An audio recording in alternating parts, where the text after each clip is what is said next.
is here. Oh, no punch! I'm real revolutionary right now. Thank you for being the voice of Black America. All momentum we have now, we have to keep this going. The video looks phenomenal. See, this difference between Black Star Network and Black-owned media and something like CNN. You can't be Black-owned media and be scared. It's time to be smart. Bring your eyeballs home. You dig?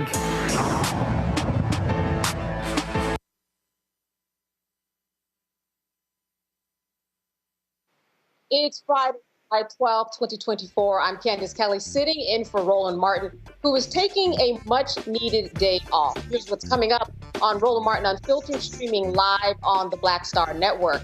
Joe Biden said he's not jumping out of the presidential race. We'll talk to California Congresswoman Maxine Waters about why she is standing with Biden. And the day after, a Wisconsin family buried a Black man pinned down by hotel security. The Milwaukee police recommended murder charges be filed on four of the people who killed Devonte Mitchell. Civil Rights Attorney Ben Crump will be here with the details about the case. And former New York Mayor and Trump loyalist Rudy Giuliani's bankruptcy case is dismissed. This paves the way for the two Black Georgia election workers to collect on their multi-million-dollar judgment. And Florida A&M University will soon be looking for a new president. And finally, in tonight's Education Matters segment, we'll talk to the founder of Taylor D Kids TV, an educator whose passion for teaching led her to create an online academy for preschoolers and elementary school kids. It's time to bring the funk on Roland Martin Unfiltered, streaming live on the Black Star Network. Let's go. He's got it. Whatever the biz, he's on it. Whatever it is, he's got the scoop, the fact, the find. And when it breaks, he's right on time and it's rolling. Best believe he's knowing. Putting it down from sports to news to politics. With entertainment just for kicks, he's rolling. It's on go, roll, y'all. It's Roland Martin, rolling with Roland now. He's funky, he's fresh, he's real, the best, you know he's Roland Martin now.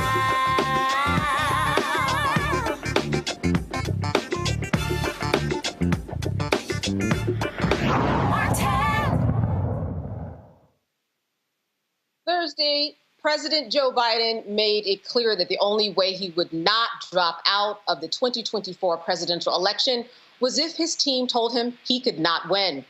In his unscripted press conference, the 81-year-old spoke and answered questions for nearly an hour. Biden told Americans he was the most qualified person to run for president and that we can't afford to lose what we've done. Now, House Democratic leader Hakeem Jeffries wrote to his colleagues that he met with Biden to discuss his caucus members' conclusions about the path forward amid the president's embattled re-election campaign. Several Democrats on Capitol Hill have publicly called on him to step aside, but others, like my next guest, are supporting the president. Joining me now on the phone is California Congresswoman Maxine Waters. Congresswoman, thank you so much for being with us tonight. You're absolutely welcome, and I'm delighted to be with you.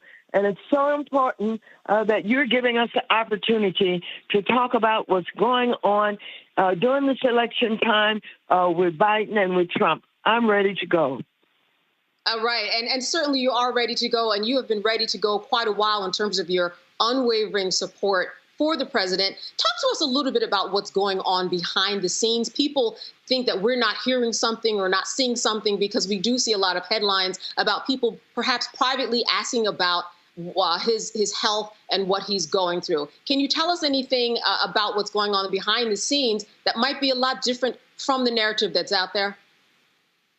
I don't know how much different it is, but I can tell you this.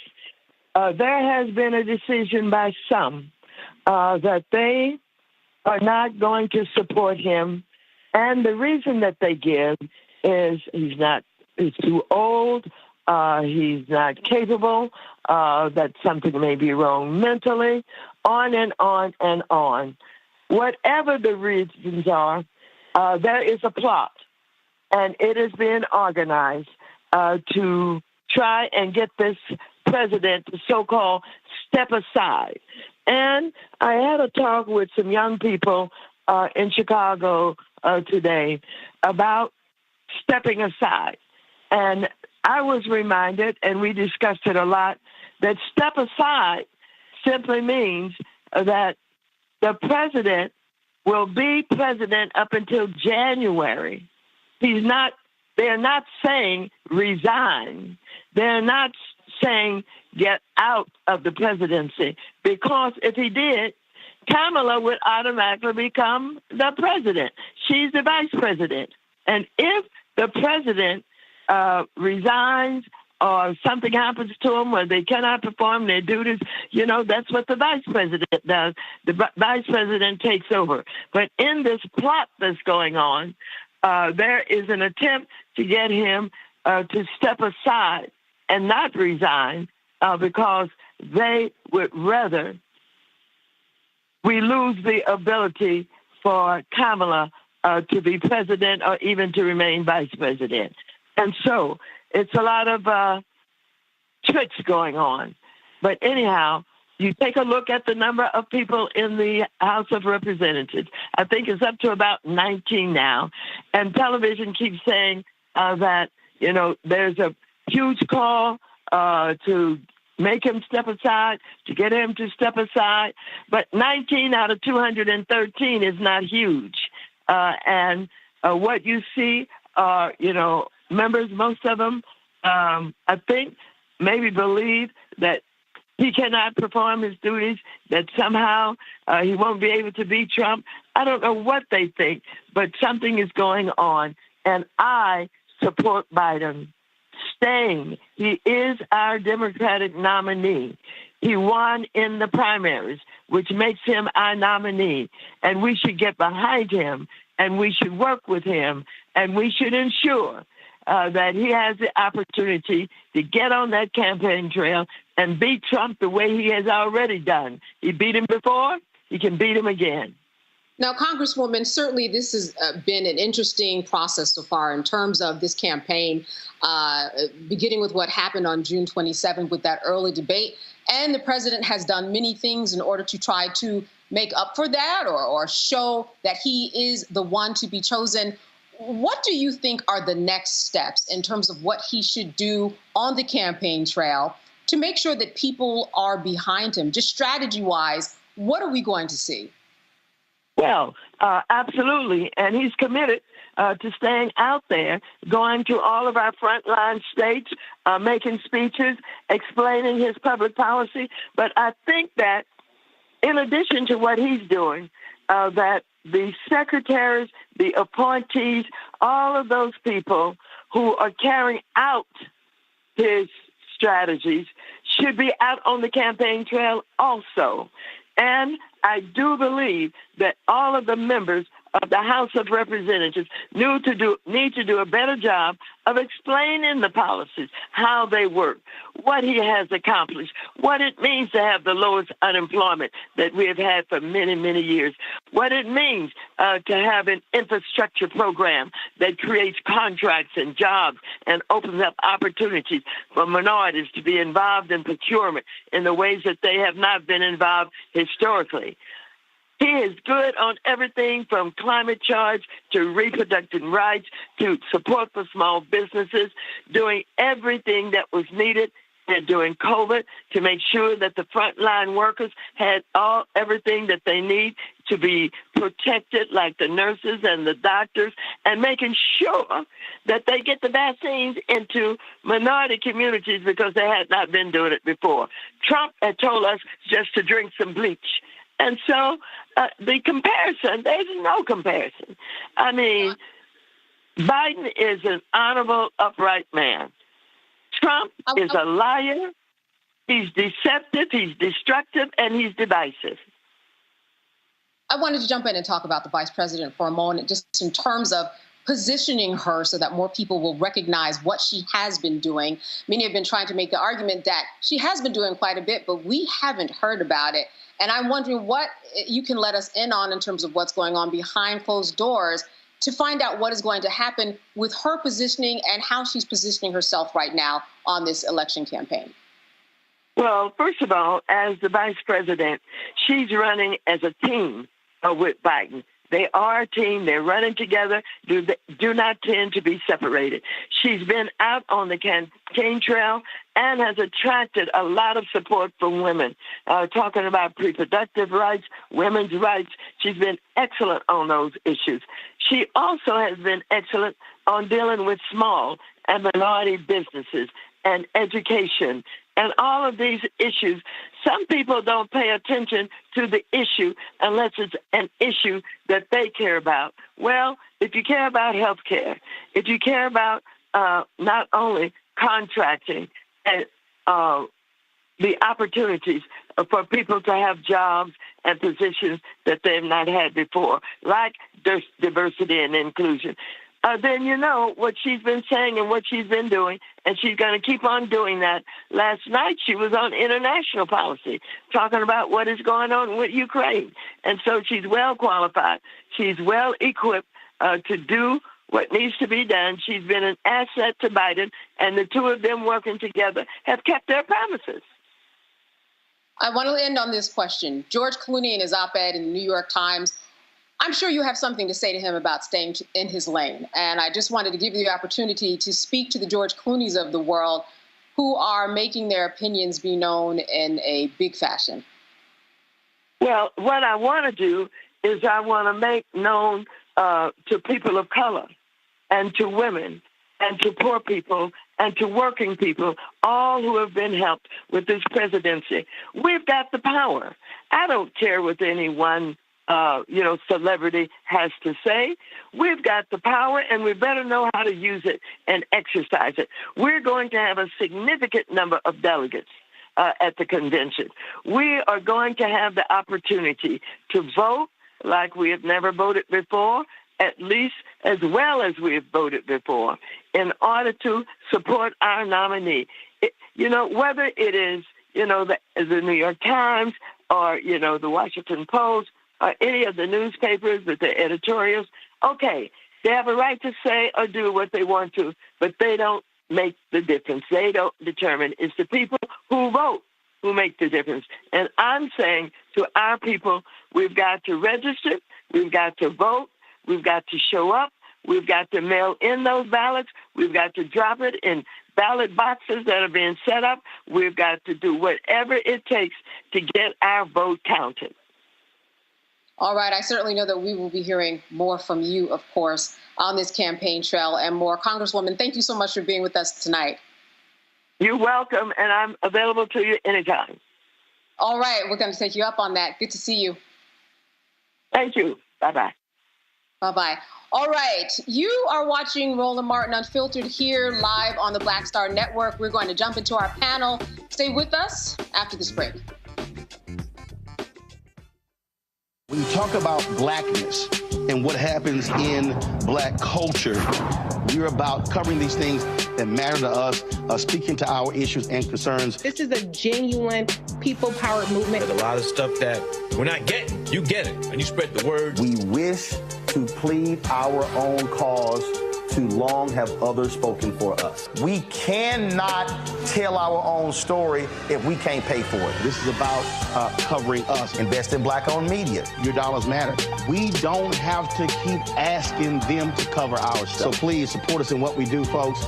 We want to hit 2,000 people, $50 this month, raise $100,000. We're behind 100,000, so we want to hit that. Y'all money makes this possible. Checks and money orders go to P.O. Box 57196, Washington, D.C. 20037-0196. The Cash App is $RM Unfiltered. PayPal is R Martin Unfiltered. Venmo is RM Unfiltered. Zelle is Roland at RolandSMartin.com. I'm Marissa Mitchell, a news anchor at Fox 5 DC. Hey, what's up? It's Tammy Roman, and you are watching Roland Martin Unfiltered.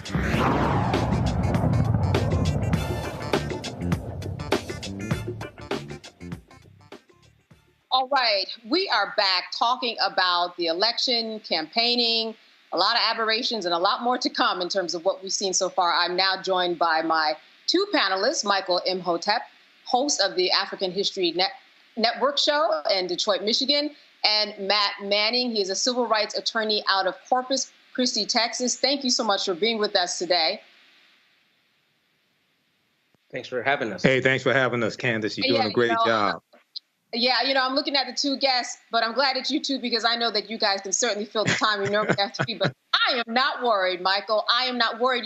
I wanted to talk a little bit about what you thought, Michael, in terms of what the president has been doing right now. He's trying to save himself, we can say, in terms of what happened on June 27th, appearing on, a television show, doing a live press conference. What do you think about his progress or not progress so far? Well, I think there's a concerted effort in the Democratic Party amongst the elitists, amongst donors, and I think corporate control media is involved in it to push Joe Biden out. Because when I watch MSNBC, for instance, none of them are saying what I said on this show on June 28th, 2024, that Joe Biden actually won the debate, and the fact checking from numerous news sources, including NBCnews.com, including CNN, Washington Post, New York Times, and Associated Press proved my point, because I read all the fact checking from all 5 of those news sources that I just mentioned. When you look at the fact checking from CNN.com post-debate called Trump Made More Than 30 False Claims During CNN's Presidential Debate, Far More Than Biden, they actually talk about how Biden made at least 9 false claims. Donald Trump made over 30 false claims. So if you documented 3 times as many false claims as Biden, how is all the focus on Biden and talking about he had a bad debate? What about Trump? Trump was even worse than Biden. What the narrative should be, and I can prove my point because proper documentation ends all conversation. What the narrative should be is that Joe Biden on his worst day beat Donald Trump on his best day in a policy debate dealing with facts and evidence, dealing with policies. Donald Trump overwhelmingly made false statements and did not answer the questions he was asked. Joe Biden, even though he did struggle, in that interview with George Stephanopoulos, he said that he was exhausted and he was sick. But even though he did struggle, he did also try to answer the question. And when you look at the fact checking, overwhelmingly, the majority of his answers were pretty factual, even though he did make mistakes. So there's a concerted effort to push him out. And then, D.L. Hughley brought up something about the op-ed from George Clooney, who used to be on The Facts of Life with Tootie and was one of the worst Batmans in the history of the franchise. George Clooney did not mention Project 2025. And see, when you are a white, elitist, wealthy male, even though Project 2025 may be something bad and you may shed some white tears, you're not the focus, you're not the brunt of who they're going after. They're going after African Americans and Latinos. So there's a concerted effort here. We need to fight back and really get to the bottom of this. You know what, Matt, Michael mentioned the two Georges, George Clooney and George Stephanopoulos. They both have made more than comments about, their lack of faith in the presidency, the president. What are your thoughts about how he has tried to recover over the past week and a half? I think this is a much more nuanced conversation than I've heard, both just privately in mainstream media. And I say that to this extent. I mean, he's a lifelong statesman. It's, I'm sure, a very difficult thing to come to grips with the fact that he may be just at the time where it's appropriate for him to leave. And I would imagine that there are a lot of people who are kind of hedging their bet. They're afraid to step away from Joe Biden as the nominee because they're afraid of backlash from it. But I think the difficulty with this is that, this conversation is very often rooted in loyalty, and this is not about loyalty. The Democrats' messaging right now is basically, we absolutely have to save democracy by making sure Joe Biden, or really somebody, is elected to defeat Donald Trump. And the issue with that is that there are pretty demonstrative pieces of evidence showing that Mr. Biden's mental acuity is at least reasonably questioned. And I think right now, Michael's talking about a concerted effort. I think that there might be a concerted effort, but I also think two things can be true at the same time. And the problem is we have seen demonstrably from Mr. Biden that there are at least reasonable questions about his mental acuity.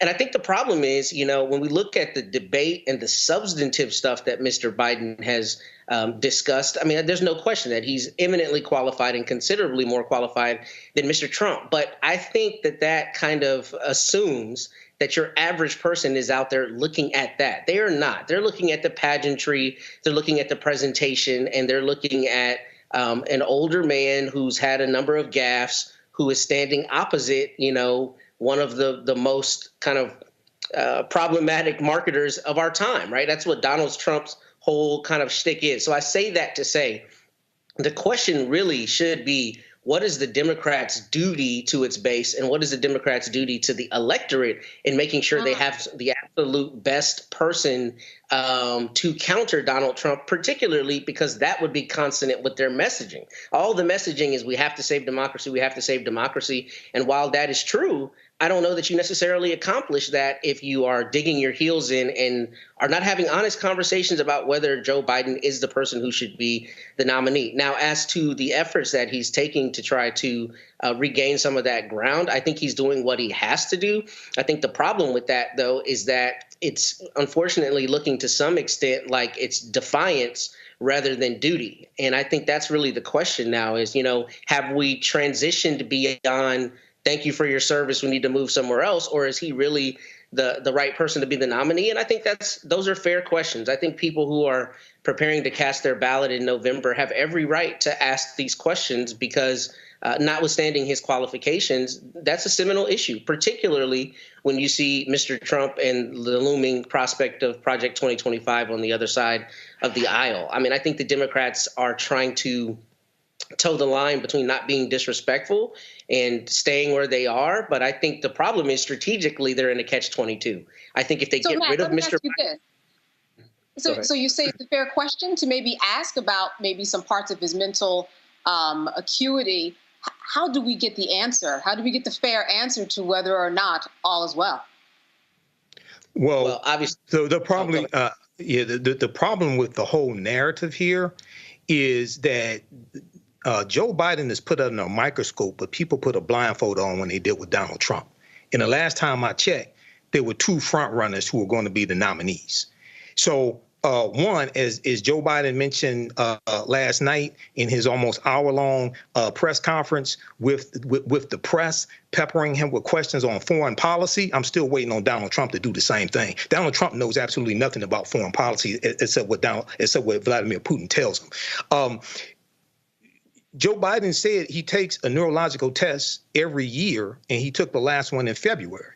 Where is Donald Trump's medical records? Joe Biden makes his medical records public, as far as my understanding. Where are Donald Trump's medical records? So every question that we ask about Joe Biden, you have to ask about Donald Trump, and corporate control media is giving Donald Trump a pass. When you I watched the interview with George Stephanopoulos. The most important part of that interview was at the end of the interview, George Stephanopoulos, who's the former White House communications director in the Bill Clinton administration, knows more about politics than most people in the media. He said they offered a one-on-one interview with Donald Trump, and Donald Trump declined.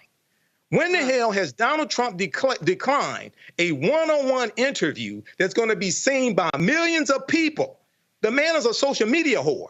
The reason why he declined is because he knows as soon as he starts lying, George Stephanopoulos is going to fact check him in real time, and he's going to walk away with his tail between his legs. That's why he declined. Where's Donald Trump's press conference on foreign policy? He can't talk about foreign policy. So when we have these questions about Joe Biden, you have to ask the same questions about Donald Trump, and corporate control media is giving Donald Trump a pass. Matt, you started to answer the question before. Is that the solution? Everybody gets the same test, the same number of times, and everybody's information goes public. Well, I mean, as an aside, I always think it's kind of a strange thing that as a public figure, we think we have some right to knowing your private medical information. But that's, I guess, neither here nor there. I mean, I guess, yeah, what you do is you put it on an even playing field and you say, here's Donald Trump's information, here's Joe Biden's information, and let people, do with that what they may. And I want to be very clear. I'm not a Trump apologist. I'm absolutely not voting Republican. But I do think that we have to be honest about this. I think we're having these conversations as though it is problematic to ask these questions. But we're not only talking about somebody who would represent all of us. We're talking about the leader of the free world and, frankly, the most powerful individual in the entire world. I don't think it is a problem to be asking about a person's mental acuity. I think Michael Michael's right. I think we're giving Trump a bunch of passes, but I think the reality is that this is not a fair game. If you want to win this game, you have to be strategic. And the problem is the Democrats are too late to replace him now. But there's some pretty clear evidence that Mr. Biden has lost a step. Whether he's lost a step to the extent that he can't be effective is, a question that stands to be answered by experts who have more expertise than I do. But that is the seminal question. And I think the Democrats are not really playing for wins right now. They look like they're scrambling. And I think that's hurting the electorate because it's eroding confidence in the voters. And here's the thing. The good thing is the polls show that it's still a very, very, very close race, which means those people on the margins are the people who have to be convinced. And that's where my concern would lie, is how do you get those truly undecided voters and those anti-Trump voters who may not like Biden but otherwise are not, completely on the board of Trump? How do you get them to come over and vote Democrat? And I don't know how you do that, but I think those are the questions that are looming right now. Yeah. Go ahead. Yeah, number one, you have to message better. As article from NBCnews.com dealing with the Congressional Black Caucus, Representative Hakeem Jeffries. They said they have been asking the Biden camp for months to focus more on kitchen table issues, focus more on inflation, increasing wages, things of that nature, and focus less, even though it is important. Focus less on just talking about saving the democracy and abortion rights, women's reproductive rights. Even though that is important, you've got to elevate on the kitchen table issues. But the other thing that's very important, if Democrats want to win, stop tackling your own quarterback. Stop blocking your own field goals. I've never seen such scared, weak, punk-ass Democrats. And I'm neither Democrat nor Republican, but I sure as hell ain't stupid. But as Basil Michaels on MSNBC said, he's African-American, as he said a few days ago, he said one of the reasons why African Americans are apprehensive about the Democratic Party is because they oftentimes appear weak. When you look at Republicans, they are circling the wagon around a convicted felon, convicted on 34 felony counts in New York, found liable of sexually assaulting E. Jean Carroll, found liable of committing fraud when it came to banks, and he has to pay a fine of about $454 million. They're all defending Donald Trump. Democrats should do the same thing with Joe Biden. Whether you like him or not, it's like, how are you out here jumping on TV saying he should step aside?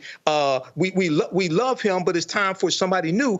14 million people voted in the primaries already. Let me explain this. 14 million already voted in the primaries. They voted for Joe Biden. They didn't vote for none of these woke-ass Democrats who say it's time to hand it off to the next generation. If you want to pass the torch, you go take the goddamn torch. You got a whole group of privileged-ass people who think shit is supposed to be handed to them. You go take it. You work, you outrun them, you outwork them. You knock on more doors, you get more votes. Joe Biden said, if you want it, come take it from me at the convention. He has 3,896 delegates because he won in the primaries. It takes 1,976 for the nomination. Now come take it from him. I haven't seen such weak punk-ass nonsense. This makes no sense. You don't want to fight. You just want shit handed to you, okay? And then you turn it on your own and attacking probably the most successful president since Lyndon Baines Johnson. Mess around and find out. Put a bookmark in there.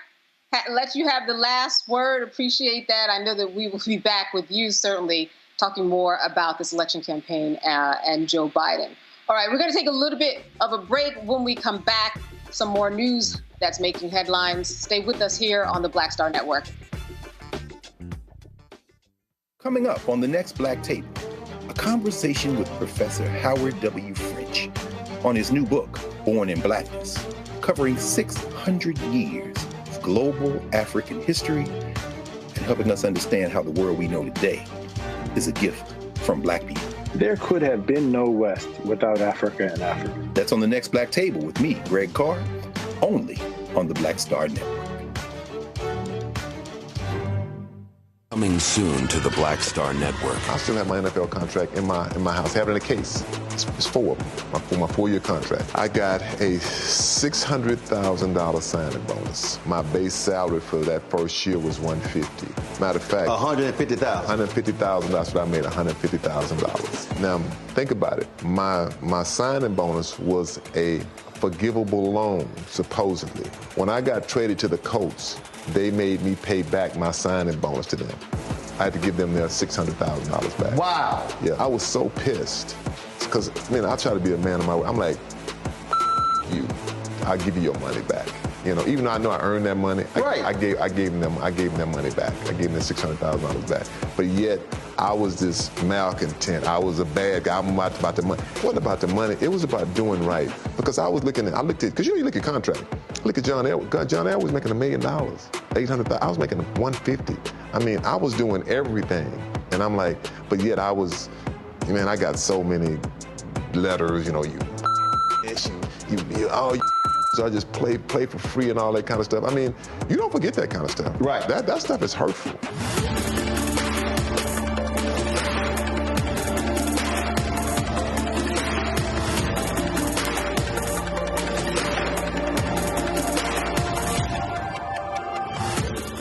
Hi, I am Tommy Davidson. I play Oscar on Proud Family, Louder and Prouder. I don't play Sammy, but I could. Or I don't play Obama, but I could. I don't do Stallone, but I could do all that. And I am here with Roland Martin on Unfiltered.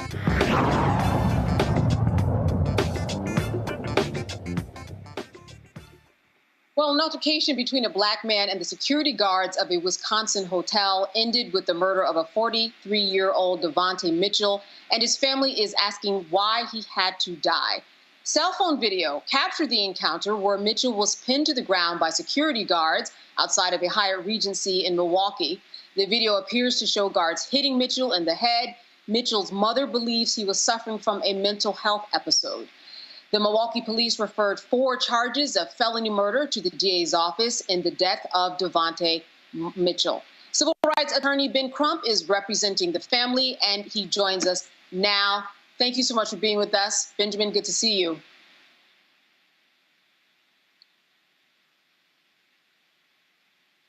Do we have Ben? Oh, you are muted. Candace, thank you. I'm sorry I was muted. It's such a pleasure to be with you. No, good to be with you also. Tell us a little bit about the latest. I know that there's still some holes that we are trying to fill in terms of what actually happened on that day, but certainly the latest in terms of the 4 felony referrals to the DA's office. What are we talking about you think will happen in terms of charges? Well, we're grateful that the Milwaukee Police Department finally sent the 4 felony murder charges to the district attorney. However, we know that until the district attorney actually brings the charges, that we can't take our feet off the gas. And then we have to make sure there's a conviction, because when America sees this video, it's going to be very troubling. George Floyd was in the prone position with knees on his neck for 9 minutes and 29 seconds. Well, Devonte Mitchell was down on the ground, Candace, for 8 to 10 minutes in that prone position with knee on his back, knee near his neck, struggling to breathe.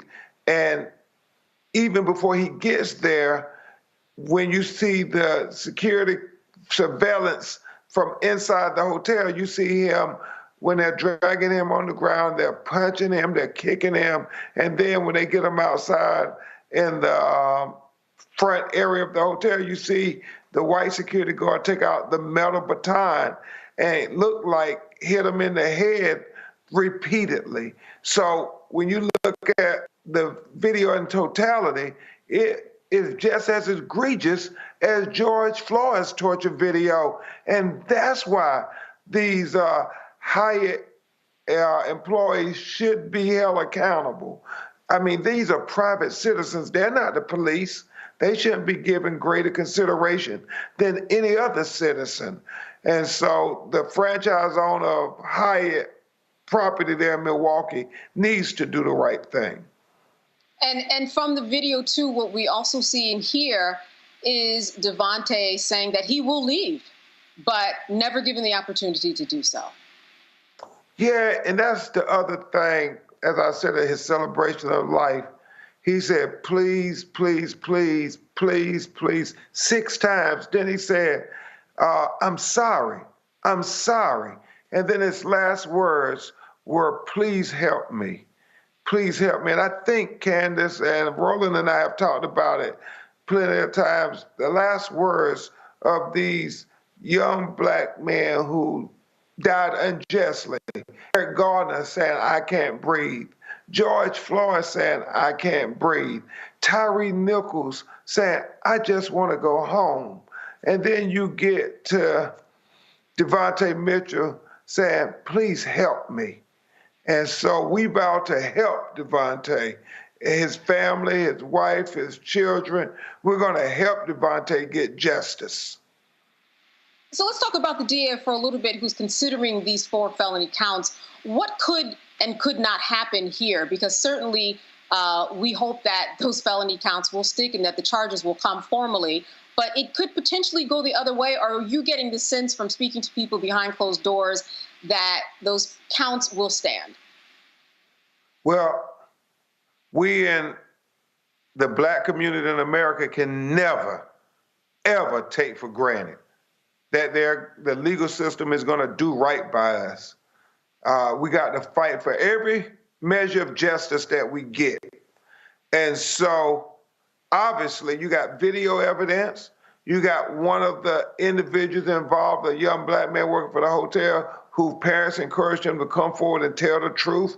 And his statement is in an affidavit. You got a plethora of evidence to go ahead and file the charges based on the probable cause. I mean, they arrest and charge and convict people in our community with far less evidence, Candace, with no objective evidence, with an innuendo. Somebody say you fit the description. Here we got actual physical evidence, visual evidence, uncontroverted evidence. And so they should charge them. Whether that's going to happen, we have to keep the pressure on. Because what they told me at first when I took the case, it was a week before the RNC convention there in Milwaukee. And they said, well, this is inconvenient. This is inconvenient. And I said, well, ain't that something? If they think it's inconvenient for Milwaukee, what about how inconvenient it is for Devonte's family to kill him? Absolutely. You know, one more question before we go to the panel. The Hyatt Regency, certainly they have made a statement, but what are they also telling you behind doors? Anything different than what we are hearing? Well, it's the franchise owner. Hyatt is the corporate brand. And, you know, our position is all of them are responsible until they do right by this family, and this black family can get full justice. That's criminal culpability and civil accountability.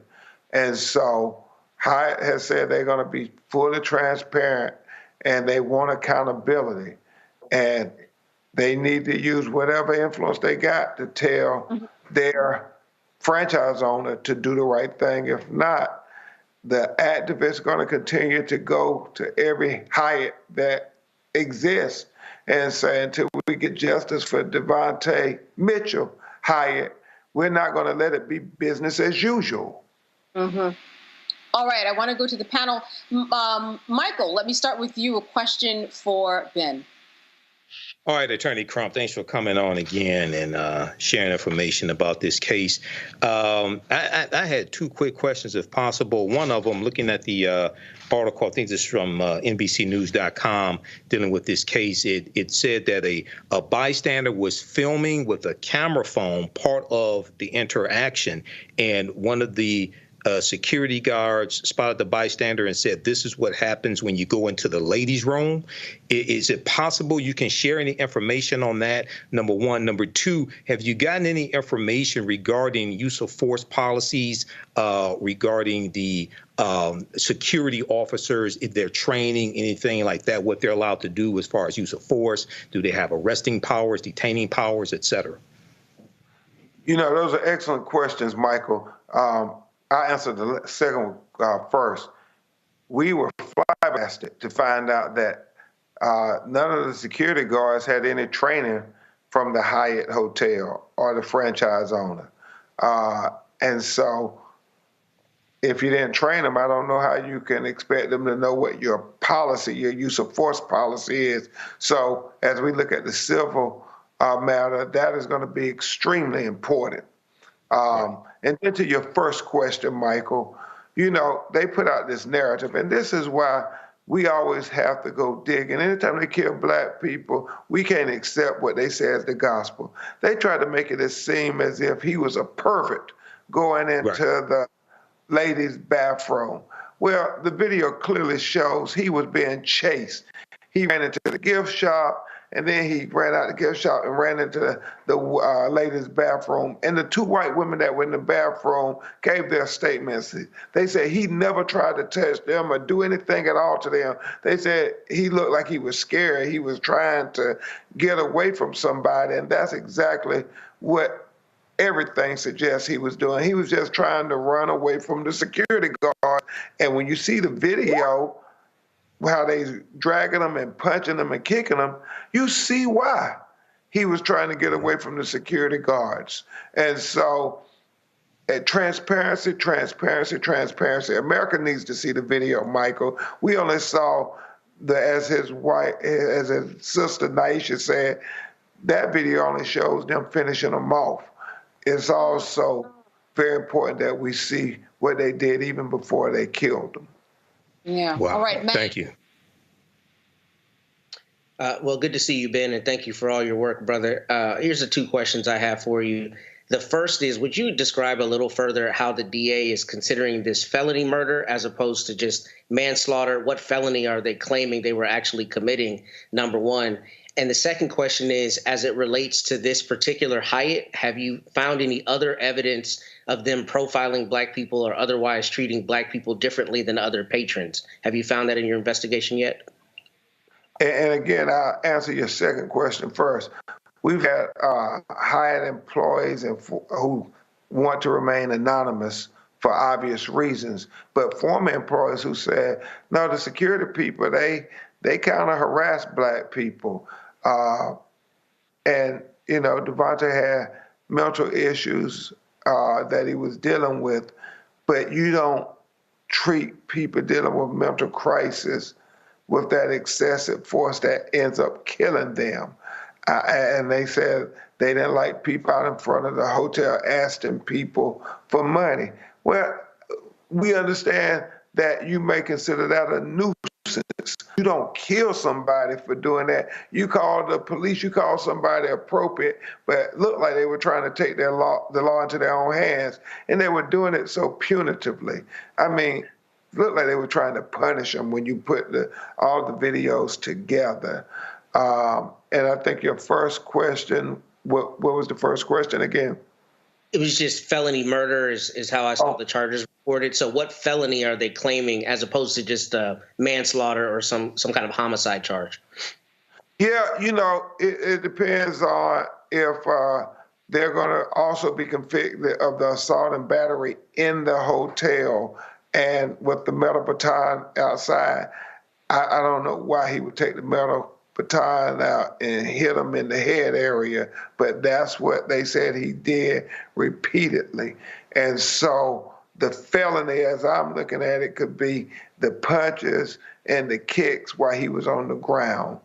And then obviously the murder is when they kept him in that prone position, even though he was saying, I can't breathe in this thing. And the young employee said in his affidavit that when he said that to the security guard, the white security guard who was kind of, I guess, taking control of everybody giving them orders. He said, I don't want to hear that SHIT. You know, what strikes me as really interesting is that hotels are where crazy things take place anyway. When you go to a hotel and you have patrons that are there, they trash rooms, they act up. I am sure that they have dealt with unruly people there before, and it didn't end up like this, Ben. It did not end up like this. Yeah, you're right, Candace. And if you take the former employees and some of the current employees that there were, they say they do disproportionately profile black people and use and exert more force in interacting with them than they do white customers. I'm also wondering, in terms of, you know, a timeline for all of this to unfold, what will you be looking for next? What meetings will you be having with any, especially police officials? And when will we actually see everything in its entirety in terms of the video? You know, Candace, they always hide behind this this excuse about it's an ongoing criminal investigation, so they can't release the videos. You know, with all the evidence they got, I expect to see charges within 2 to 3 weeks. I'm going to be shocked if they haven't brought them in based on this evidence.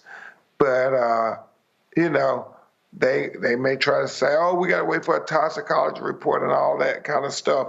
When you think about it honestly, if the roles would have been reversed, and Devonte Mitchell would have done what was done to him to that white security guard, they wouldn't have had to wait on no autopsy. They wouldn't have had to wait on no investigation. They wouldn't have had to wait on anything.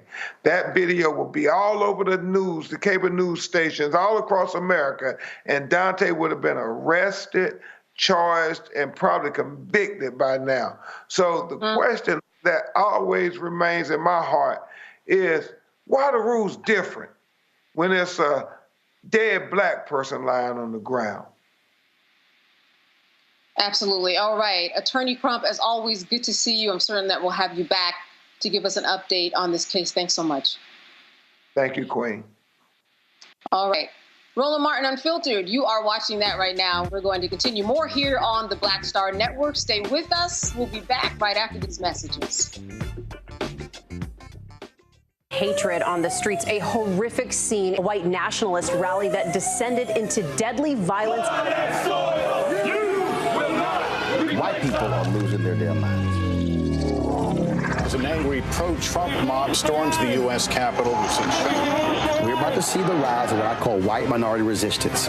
We have seen white folks in this country who simply cannot tolerate black folks voting. I think what we're seeing is the inevitable result of violent denial. This is part of American history. Every time that people of color have made progress, whether real or symbolic, there has been what Carol Anderson at Emory University calls white rage as a backlash. This is the rise of the Proud Boys and the Boogaloo Boys. America, there's going to be more of this. Here's all the Proud Boys, guys. This country is getting increasingly racist in its behaviors and its attitudes because of the fear of white people. The fear that they're taking our jobs, they're taking our resources, they're taking our women. This is white fear.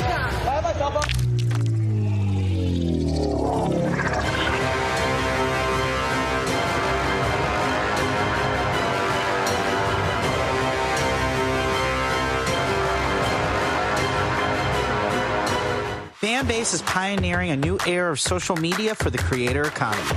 This next generation social media app with over 600,000 users is raising $17 million, and now is your chance to invest. For details on how to invest, visit startengine.com/fanbase or scan the QR code. Another way we're giving you the freedom to be you without limits. Hi, everybody. I'm Kim Coles. Hey, I'm Donnie Simpson. Yo, it's your man Dion Cole from Blackish, and you watch Roland Martin Unfiltered.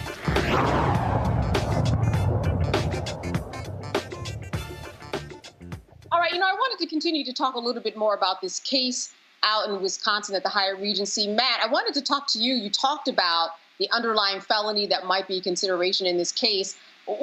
Were you thinking about false imprisonment on any level?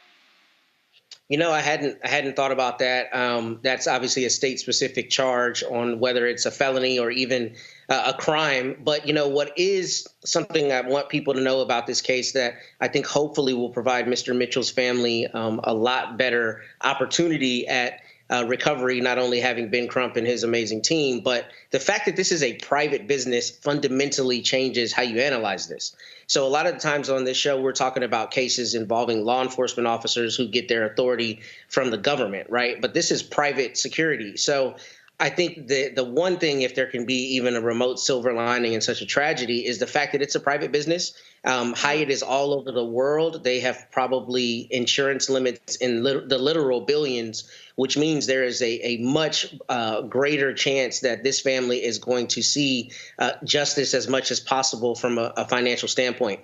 But what I was talking about with Ben as it relates to the felony murder, I'm just confused because generally felony murder is someone dies in the course of a person committing a different felony. So, for instance, you're driving away from a bank robbery, you hit somebody on the road, the person dies, you get charged with felony murder. This doesn't make sense to me because if they're on top of him and if they're doing acts that are very clearly reckless or intentional or knowingly harmful to him, it seems like they just charge them with a homicide outright. And I wonder if that's the prosecutors, or rather the police, trying to cut an early deal and tamp down the potential time for these people. But it doesn't make sense to me because if you look at those actions and you think that they're felonious, then you charge them with a homicide because that's exactly what this was. And this man was killed when he absolutely should not have been treated this way at all. So I'm hoping that Ben and his team are able to secure justice here, and I suspect they will be able to. Yeah, and you really do kind of have to follow the trail of crumbs, as you said, in terms of who were these security guards, how are they hired, how are they holding themselves out to be in terms of perhaps contractually with the Hyatt Regency. And as you said, it potentially changes everything, which is a very good point. Michael, I wanted to go to you about this and the fact that here we are again, but this time we are not talking about police officers. We are talking about security guards and what we know about security guards in terms of their level of expertise and their level of what they can do, even when it comes to having a weapon. It is very, very different in terms of a police officer, in terms of what they have in their possession sometimes, but we're at the exact same place. Yeah, it is. Yeah, we're in the exact same place. And, one of the reasons why I ask those questions is a lot of security officers don't have arresting powers, don't have powers to detain people, where some do. Usually ones that do, they've gone through training with local police departments. So, I wanted to find out more about what type of training they had. Now, according to what Attorney Crump said, he, if I understood him correctly, he was saying they really had not had training when it came to use of force, things of this nature. Then you had 4-on-1 at the same time, and then allegedly one of the officers allegedly struck Devonte in the head with some type of object as well. So while all this was going on, I don't remember here, but were the police called, and what did security tell the police? Right. When they called that in as well, what did they make? What were the allegations that they made against Devonte? And, it's terribly hard to piece all together, Matt, because when we think of strategy-wise, Benjamin Crump talked about them releasing just part of the video, which we always see as part of the strategy, so that this particular narrative can just already be planted in people's head. Is that what you are seeing go on here? I mean, obviously, they are not letting the whole video go so that we can see all of it. It just seems like an old, ragged dog trick that we are all used to. Black person is involved, the absolute first thing they do is assassinate his or her character and find every way to sully their name so that they can, control the narrative. And that's what we see happening here as well. What I do think is surprising about this situation, though, is Hyatt, is a private business. And a lot of times in these circumstances, they do everything that they can to avoid bad press, including, quick settlements or getting, especially with an attorney as high powered as Ben Crump. So I'm surprised that they're not doing the opposite, playing a mea culpa out in the news and saying, we care about all our patrons. We can't believe this happened, and are not rushing toward a quick settlement. As it relates to the police and what they're doing in terms of releasing videos, he's 100% right. They do that all the time. They stack the deck so that they can make a victim look like, he or she is somehow deserving of what happened to them. But I am surprised that Hyatt is taking the tack that they are with this, because it seems like they should be taking a different PR perspective on this. Yeah, I'm sure more protests to come. All right, let's move on to Rudy Giuliani. A federal bankruptcy court judge dismisses Rudy Giuliani's bankruptcy case, saying it is in the best interest of creditors. Now, the decision exposes the former New York City mayor to lawsuits, foreclosures, and other measures that allow creditors, including 2 defamed Georgia election workers, to collect what they're owed. Giuliani filed for bankruptcy in December 2023 after a jury ordered him to pay nearly $150 million in fines and damages to former election workers Ruby Freeman and Shay Moss. I'm sure we all remember that, for defaming them through false accusations, saying that the mother and daughter committed election fraud while the 2 were counting ballots in Georgia's Fulton County on Election Day in 2020. Michael, did you see this coming? I mean, we knew that he was going to file for bankruptcy. That's a big number, $150 million. But I must say that I thought it was an interesting decision that the court said, you know what? Can't file for bankruptcy. You have to move forward, and all doors are open to you. I thought it was a possibility because he withheld financial information. In the piece from CNN.com, it says Mr. Giuliani has failed to provide an accurate and complete picture of his financial affairs in the 6 months that this case has been pending.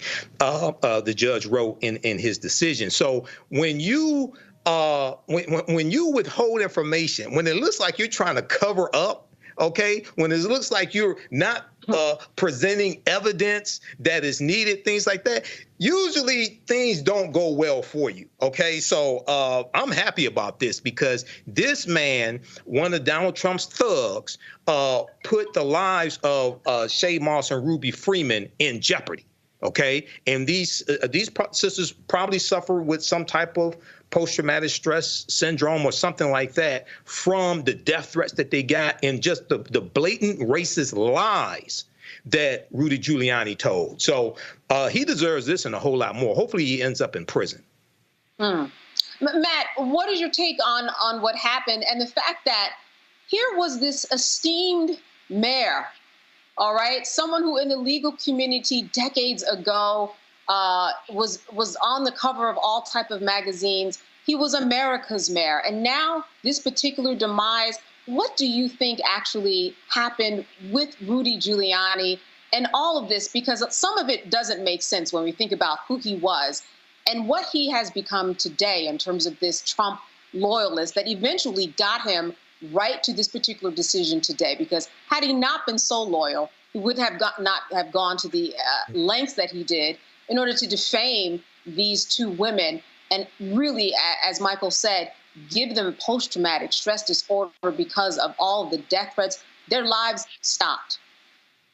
Yeah, this is why I love being on with you, Candace, because you ask me questions and answer them as you ask the question. You hit the nail on the head. And the answer to this is Rudy Giuliani is the exemplar of hubris. He is a lust for power, right? When you saw Trump scrambling back in 2016, running for office for the first time, and you saw these people getting close to him, I mean, it's crazy to me that Rudy Giuliani is a former United States attorney, a very prestigious position for attorneys, and he's now getting hit with $150 million judgments with defamation. And both you and Michael alluded to this, but the best part of this to me is the fact that we absolutely have to have accountability for very public figures who affect the lives of very private people like these 2 sisters, right? When he says something like that and it causes death threats for average citizens, he absolutely should have to pay through the nose. And I'm glad that the judge saw that this was a subterfuge, right? Filing for bankruptcy to try to get out of paying what he owes. I'm glad he has to pay it. And I think Michael's right. I think he will be in prison. I think that's the cost of not only loyalty,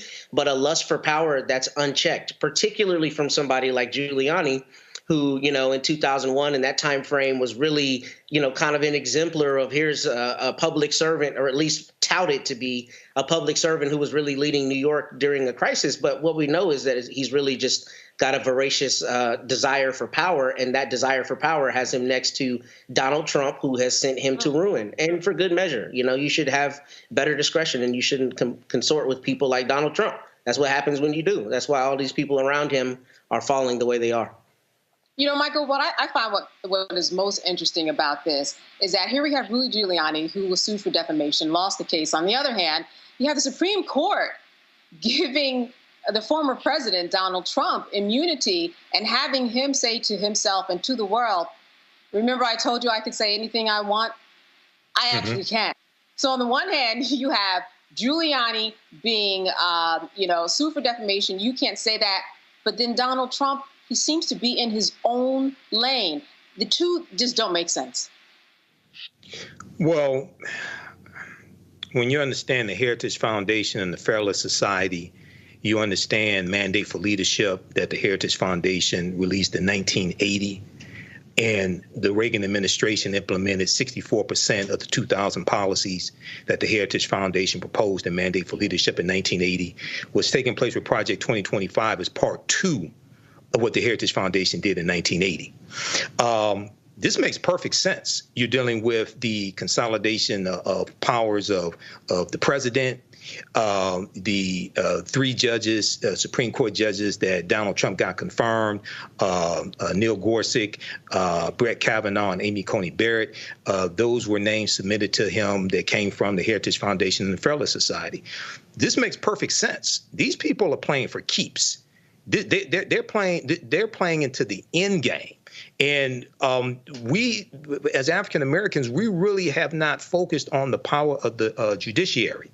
We focus on the president. But there are 3 branches of the federal government: the executive, the legislative, which is the Senate and Congress, and the judicial branch of the federal government. The judicial branch interprets law from the legislative branch and interprets policy from the executive branch, and they determine what is legal and not legal based upon constitutionality. Now, the other thing is that all the powers of immunity that this Supreme Court says belong to Trump also belong to Joe Biden. What do you think, Matt, will we hear any more from Giuliani? Or legally speaking, isn't this his last straw? I mean, he filed for bankruptcy in terms of getting out of this particular $150 million judgment. No more subterfuge. He can't waste any more time. He's not in court. He can't withhold information. He's longer in court. Bankruptcy judge said, no, you're going to go forward. Is this the end of the road in terms of excuses and what he and his attorneys can do to get out of this? I think that depends on, a number of things, primarily what happens with his criminal cases. But kind of to answer your question, what I would think the next step would be for Giuliani would be to start squealing like a canary. I mean, singing like a canary. I think what makes sense at this point is he needs to cut his losses, because clearly Donald Trump is not coming to his rescue, right? So he needs to start dropping a dime. Let me tell y'all everything this man done. I was there at the table. I watched it happen. I'm surprised that hasn't happened yet. And I don't know if that is because he's holding out hope that he's going to be saved by Mr. Trump. And I don't even mean him being reelected. I mean, just his machine coming to his rescue. But that's the problem with people like this. You get tied to somebody as depraved as Donald Trump, and you get what's coming to you. And, Giuliani, I don't know if this is the end of the road as it relates to his legal issues, but I do know that it looks like him and a lot of these other people close to Trump have a lot of baggage related to what they did to stay close to Trump. So I think he's going to be cooked on the criminal cases. I mean, obviously, I don't know any of the evidence, but if they've charged him with a conspiracy, I would not be surprised if we didn't find a lot of information where Giuliani was intimately involved in the conspiracy that they're charged with. And I think the end of the road will be a prison cell. I think that's a really amazing point. Michael, what do you think about Rudy Giuliani saying, you know what, it's time for me to sing like a canary. I got a good tune for you. Well, yeah, I always thought he was going to cut a deal, because Rudy doesn't want to go to prison. He's put a lot of people in prison when he was a U.S. attorney. And I could tell Rudy's a punk. He can't fight either. I could tell you that right now. He can't fight. So he doesn't want to go to prison. You know this for sure, huh, Mike? What'd you say? I said, you know this for sure, huh? Yeah, he's a punk. He can't fight. You know, in Frank Lucas in American Gangster, Denzel Washington, he said the loudest one in the room is the weakest one in the room. Donald Trump is a punk also. He can't fight either. I'm telling you right now, he can't fight. So they don't want to go to prison. Donald Trump is trying to do everything he can to stay out of prison. Now, he'll market his mugshot. He'll sell that. Donald Trump does not want to go to prison, okay? Neither does Rudy Giuliani. So, yeah, he'll probably try to cut a deal. I think he may be trying to hold out hope that Trump will get reelected and try to give him some type of presidential pardon or something like that. That's going to be my next question, Michael. Yeah. The other thing was, if I remember correctly, didn't he turn down a presidential pardon or something like that previously? Because the other criminals got presidential pardons. Roger Stone. You had people like Paul Manafort. You had some of the other thugs around Donald Trump. They got pardons. So we'll see what happens here. But yeah, Rudy does not want to go to prison. I'm telling you right now. So, yeah, Michael stole my thunder a little bit. Let me finish with you before we go to a break, Matt. It seems to me that maybe that's his last option, holding out a little bit of hope for, if I do get sentenced, I'm counting on Trump to get back into office and he'll take care of me. What do you think about that? I think the bird in the hand is better than the one in the bush, and the bird in your hand is you have all the baggage. So if I'm representing Rudy Giuliani, I'm like, you don't know what's going to happen with this election. And moreover, your homeboy has not come to your defense. He has not pulled you out of this frying pan. So at this point, you need to tell these people what this man has done. And I say that jokingly, but I mean, I don't know. I don't know any of these people's relationships, but it doesn't seem like Trump is coming to his rescue, and it doesn't seem like the cavalry is coming for Rudy. So he needs to cut his losses and do what he can to tamp down his liability, because I think he's going to be in a prison cell. All right. Certainly not the end of this story, but the end of the story here for now on Roland Martin Unfiltered. We're going to take a break. Stay with us. On a next, A Balanced Life with me, Dr. Jackie. People can't live with them, can't live without them. Our relationships often have more ups and downs than a boardwalk roller coaster, but it doesn't have to be that way. Trust your gut. Whenever your gut is like, this isn't healthy, this isn't right, I don't like the way that I'm being treated. This goes for males and females. Trust your gut, and then whenever that gut feeling comes, have a conversation. Knowing how to grow or when to go. A step-by-step guide on a next A Balanced Life on Black Star Network.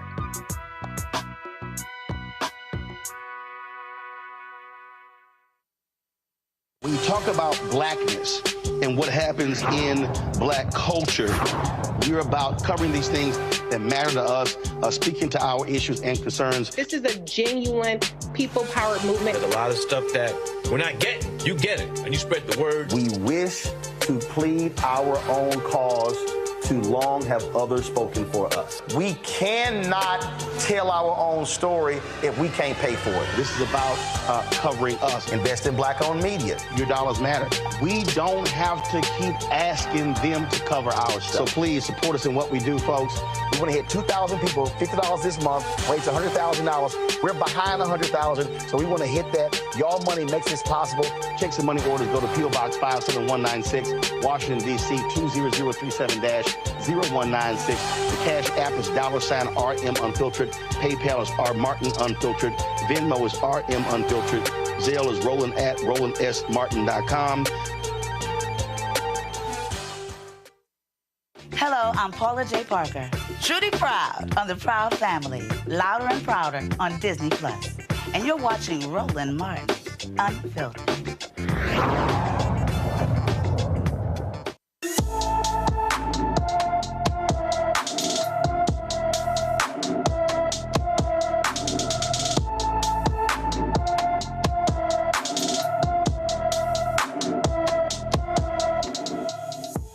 Tamir Clay has been missing from her Hammond, Louisiana home since March 13, 2024. The 15-year-old is 5 feet 2 inches tall, weighs 187 pounds, with black hair and brown eyes. And anyone with information about Tamir Clay should call the Tangipahoa Parish Sheriff's Office at 985-748-8147. All right. Florida A&M University will be searching for a new president. Today, President Dr. Larry Robinson announced that he will step down from his position as president, which he has held for just under 7 years. His exact departure date will be determined once the Board of Trustees meets.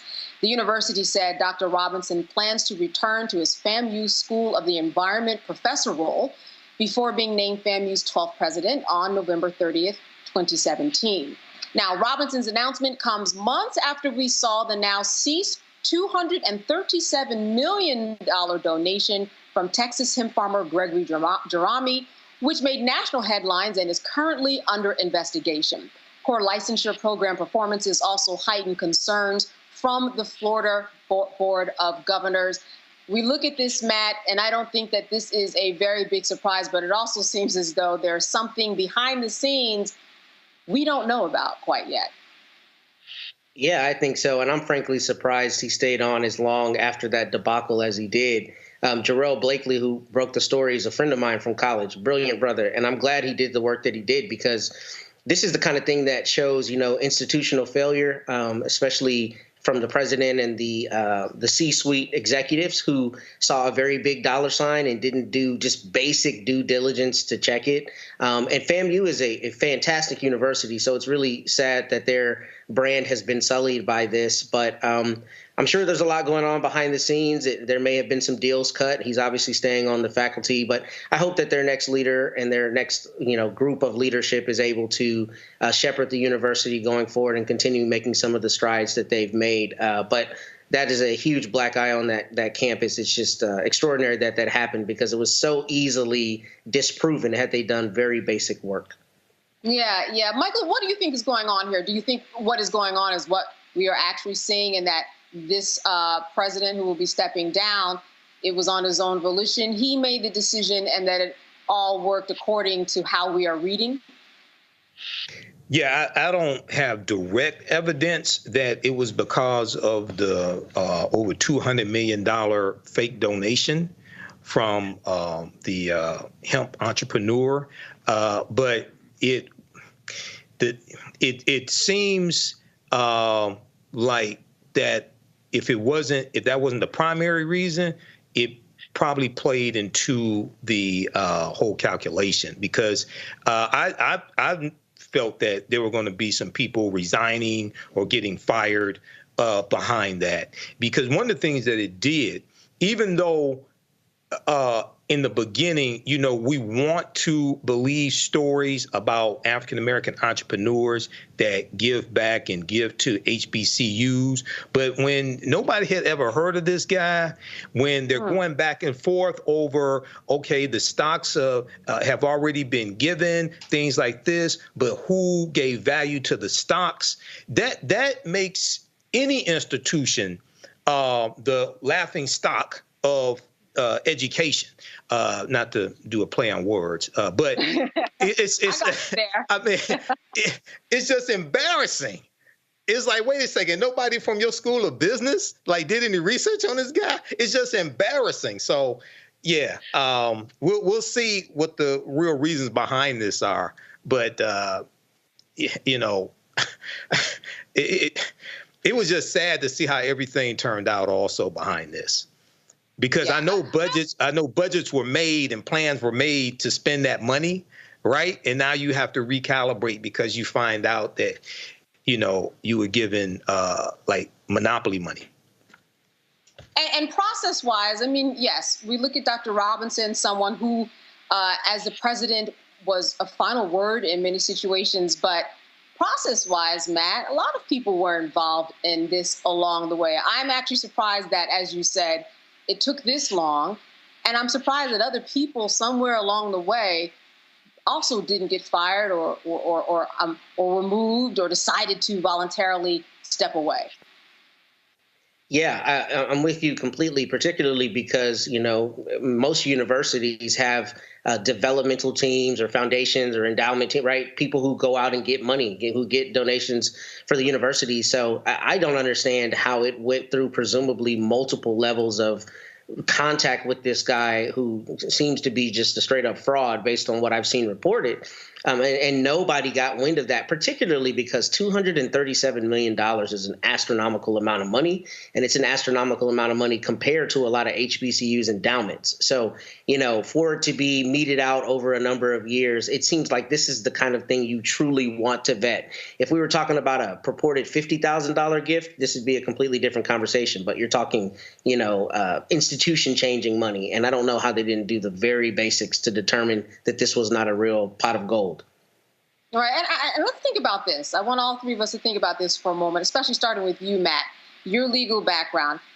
It seems as though this particular pledge was somewhat fraudulent and that there would be something that would happen legally to come down on all of the havoc he caused, knowing that he was not holding himself out to be who he said he was.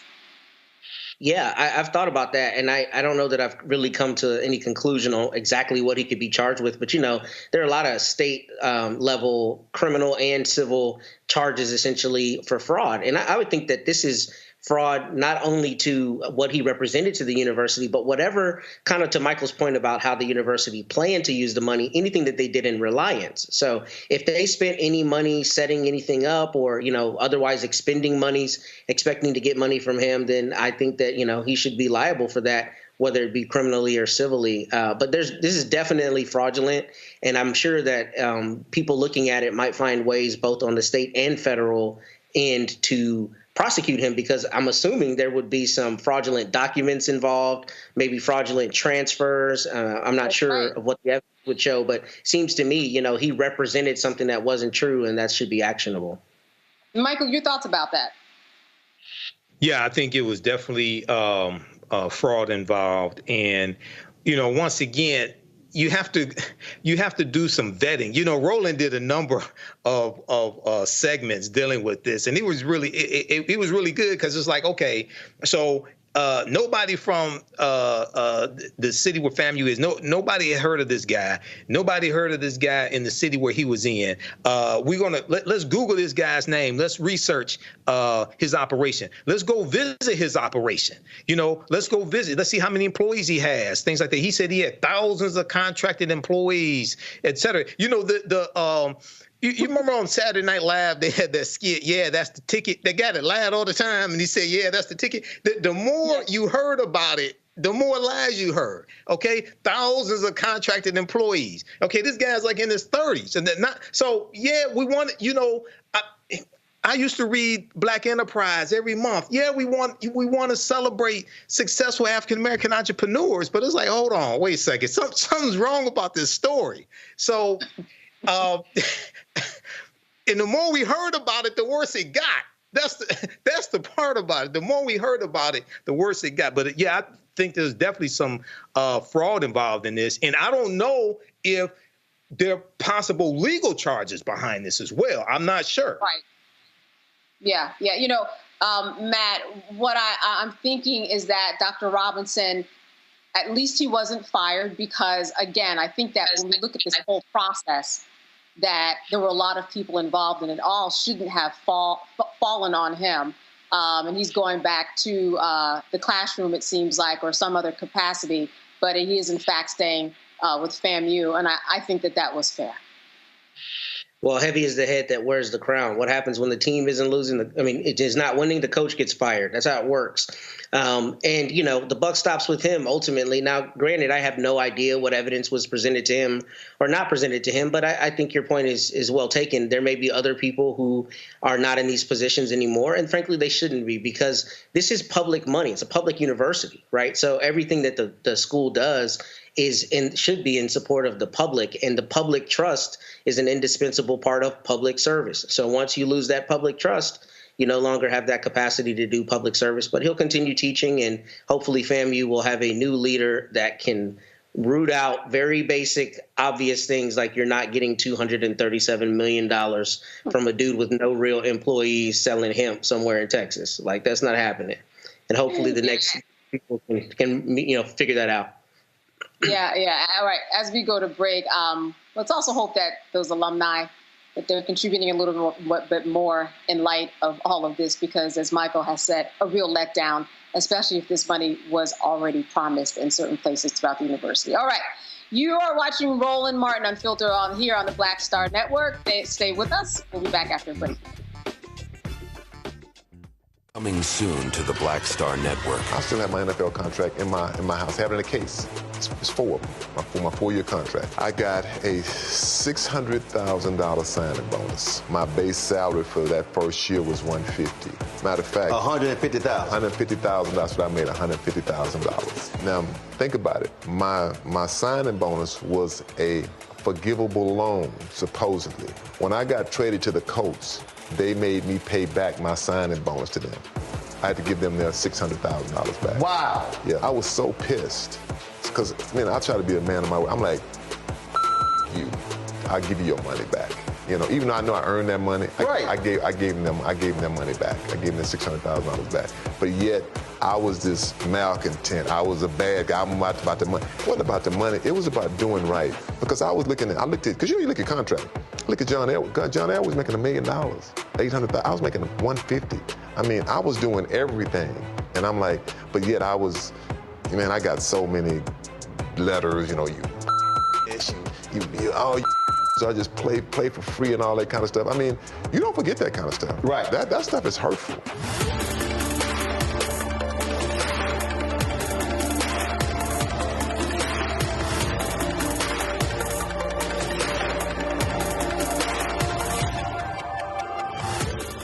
Sherry Shepard with Sammy Roman. I'm Dr. Robin B., pharmacist and fitness coach, and you're watching Roland Martin Unfiltered.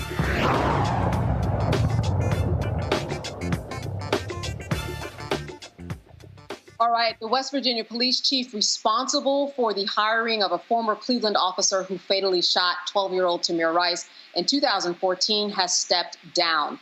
White Sulphur Springs Police Chief D.S. Tubert returned to his former patrolman position and recommended hiring Timothy Lohman as a probationary officer.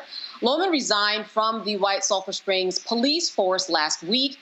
It was the third time in 6 years that Lohman left a small police department due to a backlash shortly after he had been hired.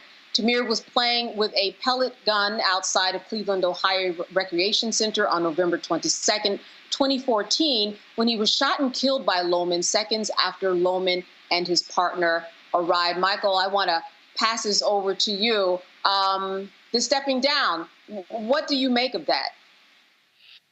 Well, from my understanding of this, the police chief when you look at the George Floyd Justice and Policing Act, one of the things it would have done if Senator Tim Scott had not blocked it in the Senate, one of the things it would have done was create a national database for police officers and prevent police officers who get fired from one police department just to go to another, rightfully fired from a police department for infractions, killing people unjustly, things like this, rightfully fired, to keep them from just going to another police department in a nearby city, getting a job there, and possibly doing the same thing. And this was one of the criticisms against this officer when he went and, got hired by other by another police department. So Timothy Lohman. So I think the criticism is just here, and just the whole case dealing with Tamir Rice was tragic, because when you go look at that footage, and Attorney Benjamin Crump talked about this, the police car had not even stopped, had not even come to a full stop before Officer Timothy Lohman started shooting Tamir Rice. It was about 1.8 seconds, if I remember correctly. Within 1.8 seconds of that car arriving, shots rang out. Yeah. So, this whole thing is once again a tragic situation. Yeah, and Matt, it just seems as though there was a lot of shifting that went unnoticed in terms of the hiring and the fact that there were always problems that followed this man each time he moved. Yeah, and as always, you and Michael hit the nail on the head. You know, what I hate about this case in particular is that it's dishonest. And I mean that to say, you know, what they always do is come out and say, I didn't know it was going to cause this fear and all that stuff. But if you look at what this police chief actually said, is he said, doesn't this guy get another opportunity? You know, what opportunity does a cop have if they shoot someone? Should they never be a cop again? Yeah, they should never be a cop again. You know, most cops go through their careers never shooting anybody, number one.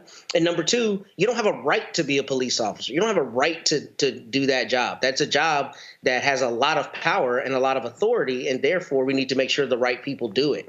So the idea that he hired this person and did not know the backlash that it would cause and did not just exercise the good discretion is the truth of it. But I thought his statement was a little disingenuous. And, you know, that is a big issue. Not only cops leaving Department A to go to Department B after something bad happens, but what a lot of people don't realize is a lot of times the police unions are so strong that they get back pay. I've read some crazy situations that police officers have committed crimes, done other things, and got back pay from the department because of the collective bargaining agreement. So I think there are a number of different things institutionally that need to be changed to ensure they're not getting hired someone else and are also not getting compensated in the event they've done something egregious. Yeah, and Michael, let's think about it. It takes longer to get a cosmetology license in the United States than it does for the training to become a police officer. We talk about training often, what it can and cannot do in terms of what a police officer, should learn in their learning curve. But I think that part of the tragedy here is that we are hearing the same story over and over again. We talked about it just being with regular security guards that weren't police officers at the Hyatt Regency in Wisconsin, but it's the exact same story, and nobody seems to be able to get right any of the training or change it to a point where it makes a marketable difference. Well, one of the problems is that there are no nationwide standards for police training. You have approximately 18,500 police departments across the country, 800,000 law enforcement officers. You don't have nationwide standards for police training, number one. And the police training police academy, somewhere between 8 to 12 weeks, some cities, municipalities, it may be a little less than 8 weeks. But the other thing is not only do you need some type of nationwide standards for policing, de-escalation tactics as well, understanding use of force, understanding how to engage with people who have mental illnesses. But the other thing is that you have to have ongoing training. Now, when you talk about ongoing training costs money. Ongoing training is not free. You have to have ongoing training in basically every other profession, whether it's education. For teachers, they have professional development like every year. When you talk about doctors, they have ongoing training that they have to go through. Basically, every other profession has some type of ongoing training once a year, once every 2 years. So we can't say, well, when police officers need ongoing training and it costs money, was a lot of times there's people pull back from that. Yes, they do need ongoing training, just like every other profession.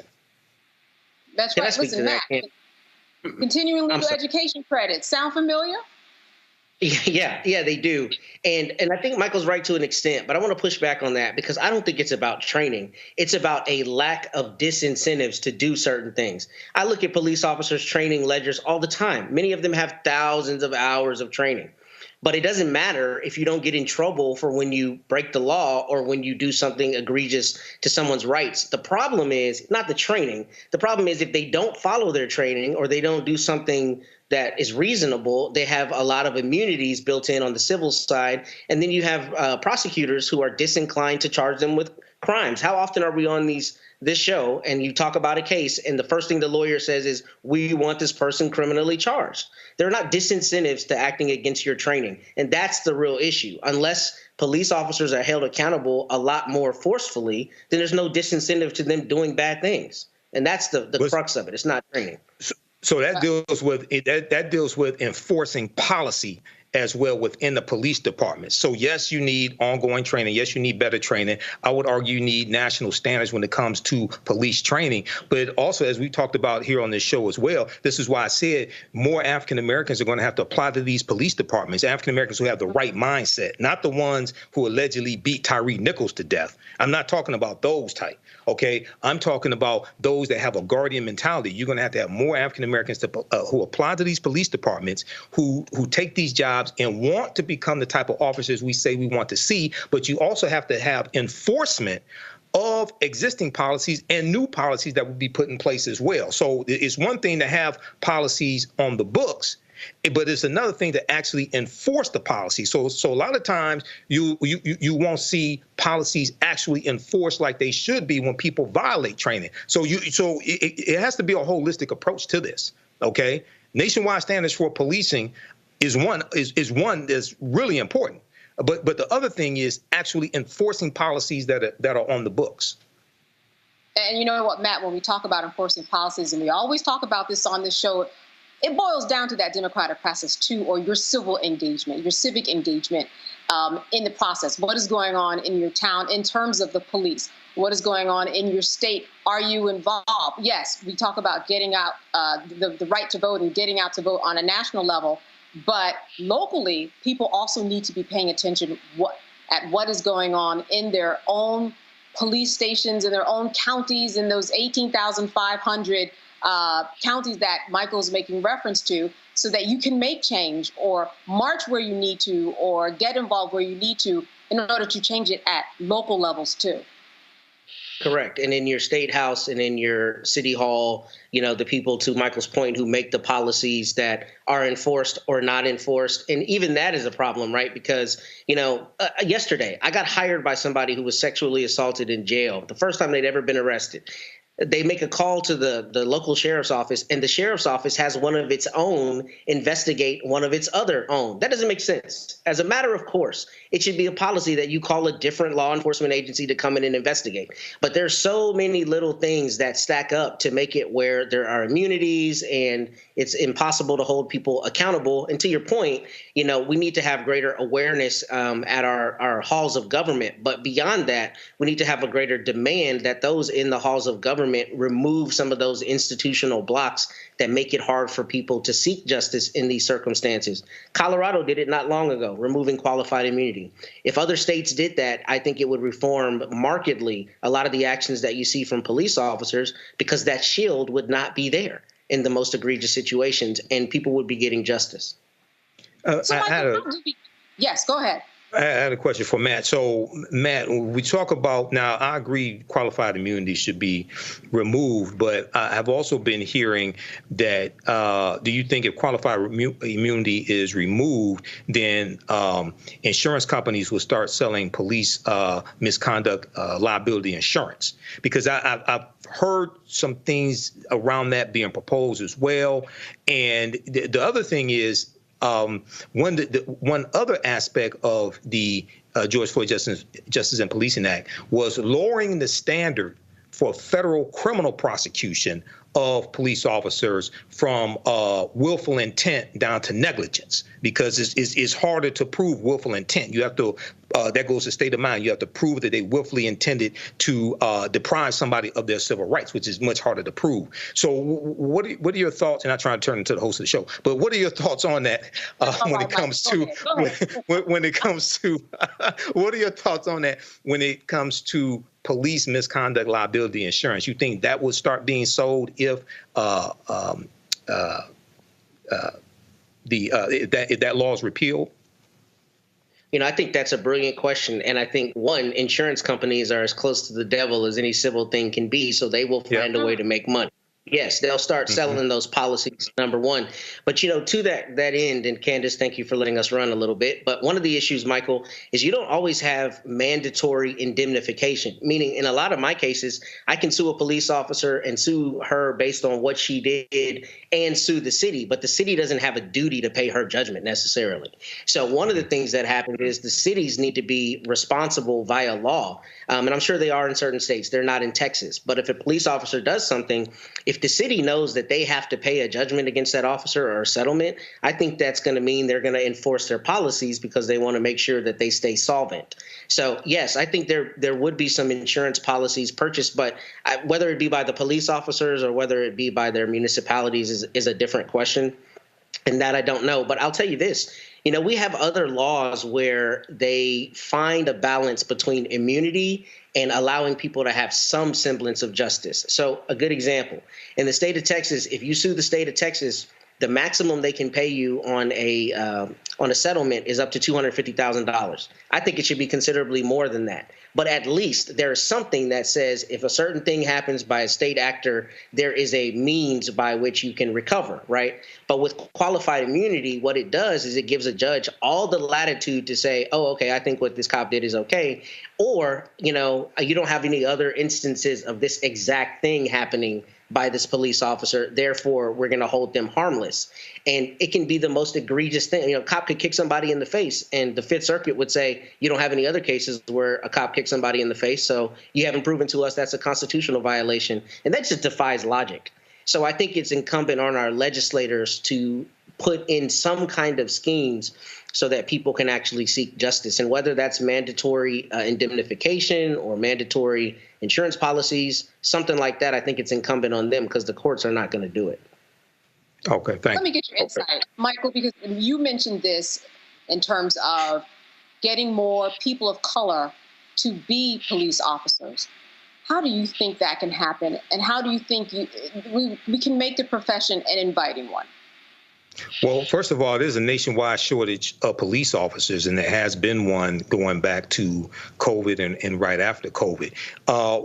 There has to be a recalibration in the African-American community. There are some legitimate concerns and fears when it comes to some law enforcement officers. There are some legitimate concerns, but we have to be solution-oriented. And oftentimes we get upset and we'll march and protest. But we have to move from protesting to power acquisition.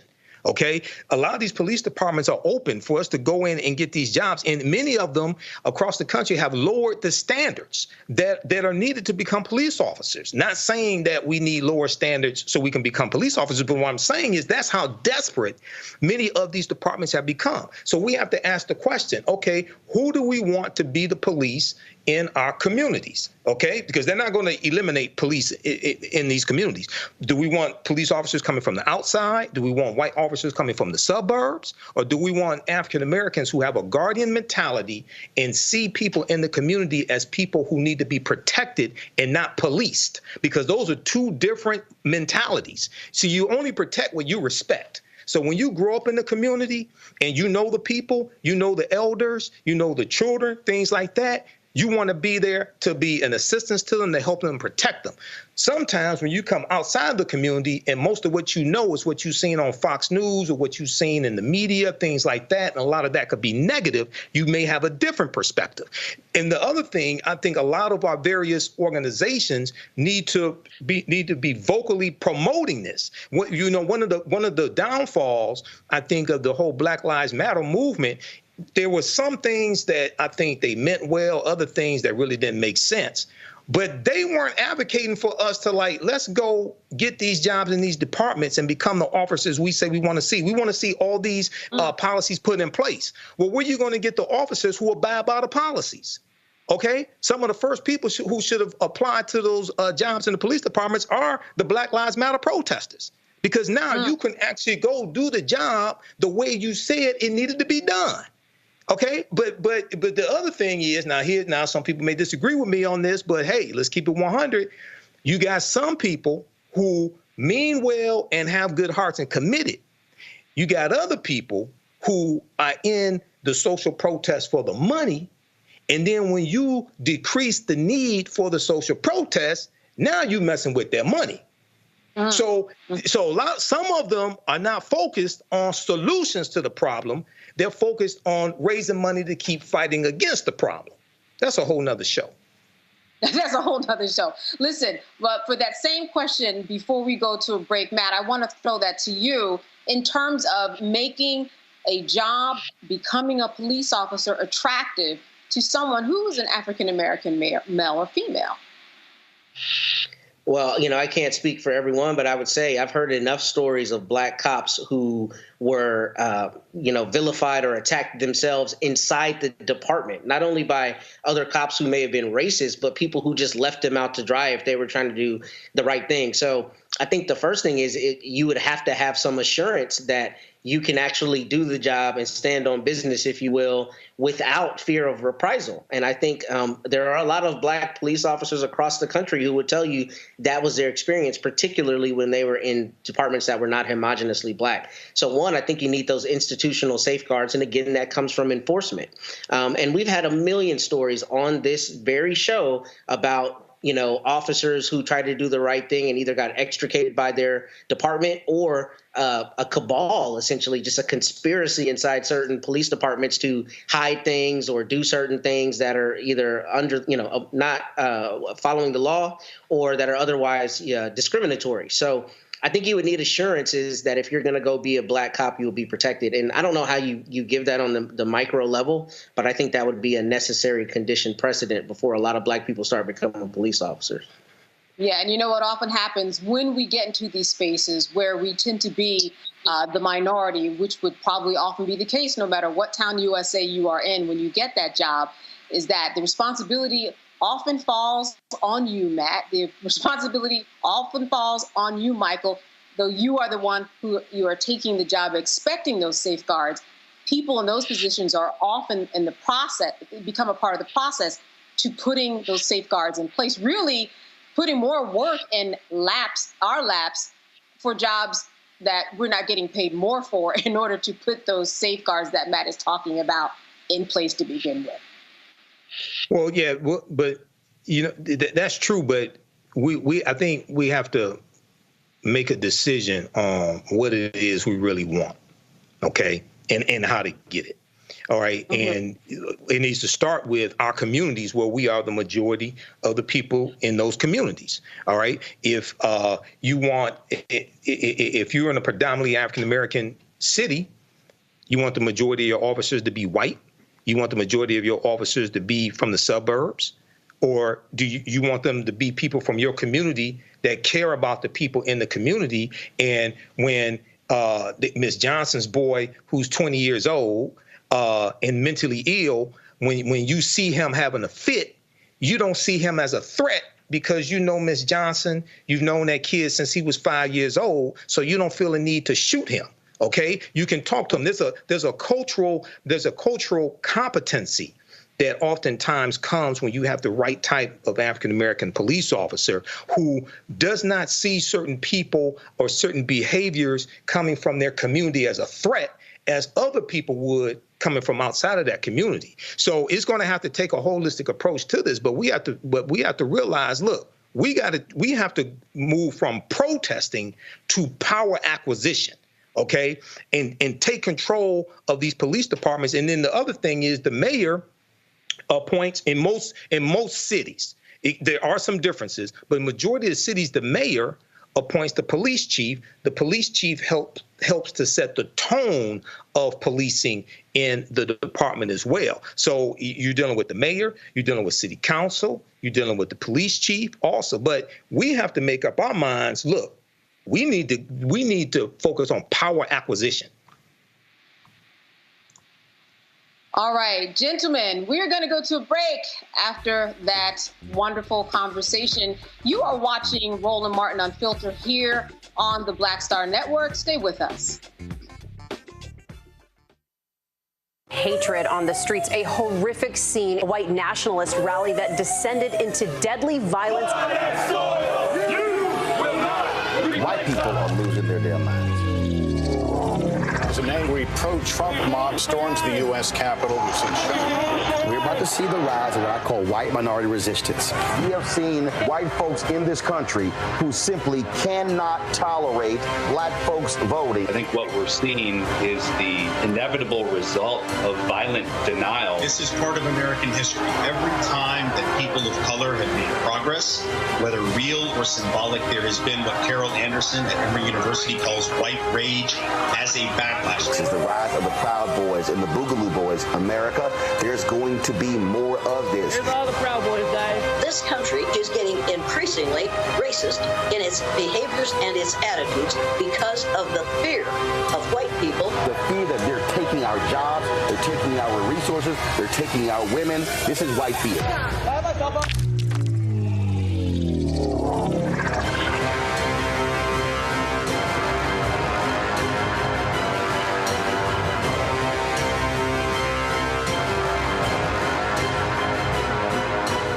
Coming soon to the Black Star Network. I still have my NFL contract in my house, having a case. It's 4 of them, my 4-year contract. I got a $600,000 signing bonus. My base salary for that first year was $150,000. Matter of fact, $150,000. $150,000. That's what I made, $150,000. Now think about it. My signing bonus was a forgivable loan, supposedly. When I got traded to the Colts, they made me pay back my signing bonus to them. I had to give them their $600,000 back. Wow. Yeah, I was so pissed. Because, I try to be a man of my word. I'm like, you, I'll give you your money back. Even though I know I earned that money, I gave them money back. I gave them $600,000 back. But yet, I was this malcontent. I was a bad guy. I'm about the money. It wasn't about the money. It was about doing right. Because I looked at, because you look at contract.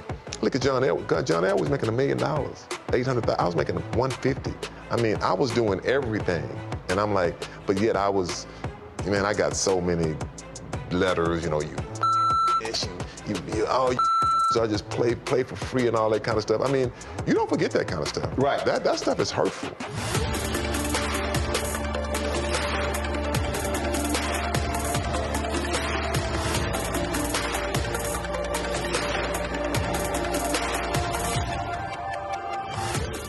Hello, I'm Jamia Pugh. I am from Coatesville, Pennsylvania, just an hour right outside of Philadelphia. My name is Jasmine Pugh. I'm also from Coatesville, Pennsylvania. You are watching Roland Martin Unfiltered. Stay right here.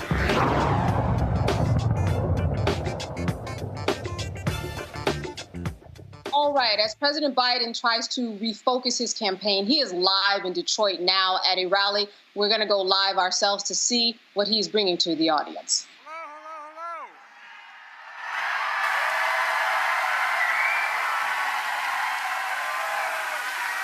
Well, I tell you what.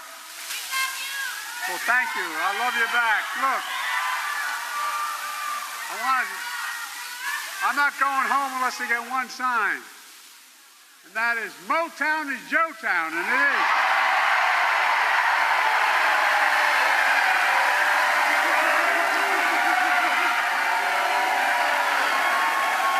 You don't know how true that is. My dad sold automobiles, got me through high school and college and law school, and it's selling automobiles and everything. We always looked at Motown. UAW. By the way, Pastor Rudolph, yes, her, she's at A&M Church. When I was I'm still a young guy, but when I was a young fella, involved in the civil rights movement in my state, which was segregated by law, I'd always start Pastor Beeman, now Bishop Beeman's church, the A&M Church in Wilmington, for real. I go to 7:30 Mass, and I go to 10 o'clock services. We plan what we're going to do, how to desegregate the restaurants and streets of our city. And I tell you what, now you know why I spend so much time in the A&M Church. Pastor, thanks for that introduction and for your spiritual leadership in the community. And by the way, we got a great crowd here tonight to state the obvious, but if I didn't do this, I'd get in trouble. My dad looking down on me. We love you!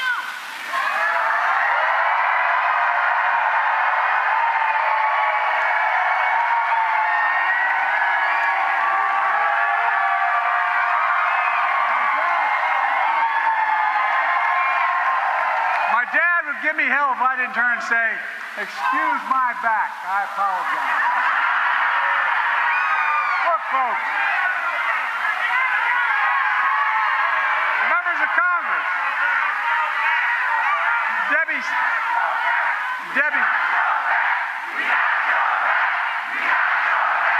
I've got your back, and I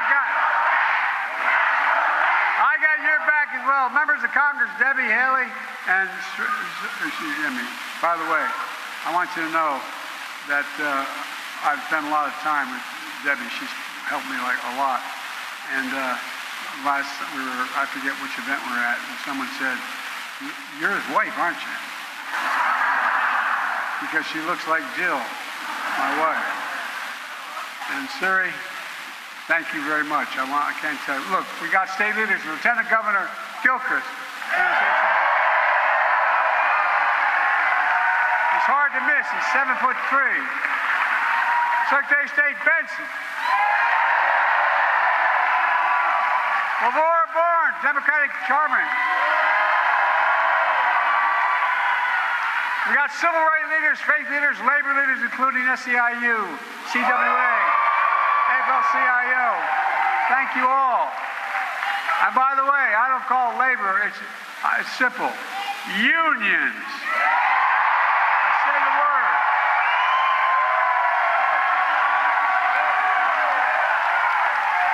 I can't tell you how much this means to me. I really mean it. Thank you, thank you, thank you, thank you. And folks, look, I'm here for one reason. Kamala and I won Michigan in 2020 because of you, and we're going to win it again in 2024.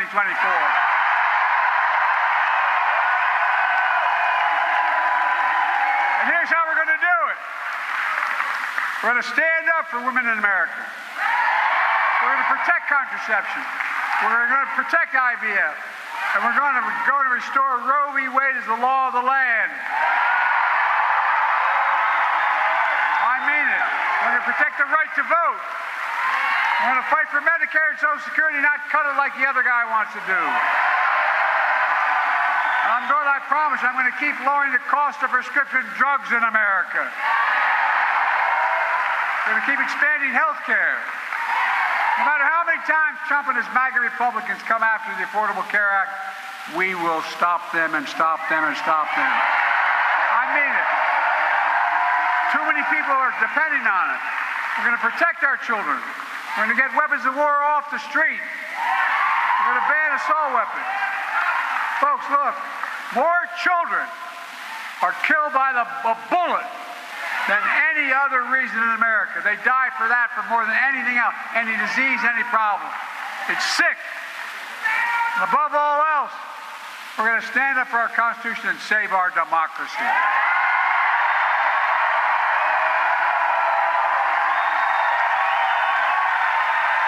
Folks, you probably noticed there's a lot of speculation lately.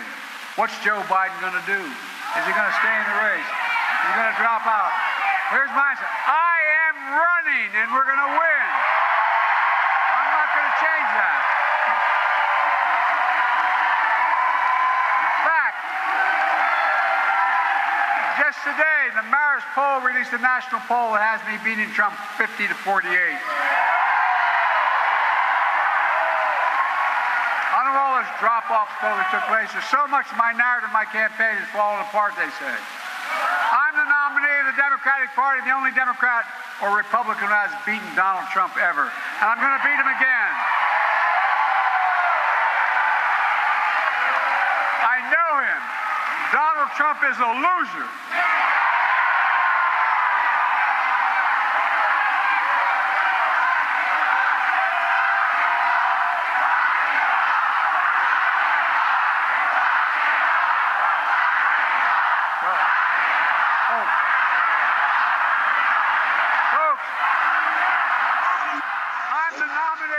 All right, a crowd that is alive in Detroit, Michigan at the Renaissance High School there, where President Biden continues to make his speech saying Donald Trump is a loser. I am running and we're going to win. We are going to save our democracy, as the crowd chanted, "We love you and got your back." Matt, I know that was just a little bit of a taste as we end the show here, but what do you say about his appearance and his strategy for trying to win things back?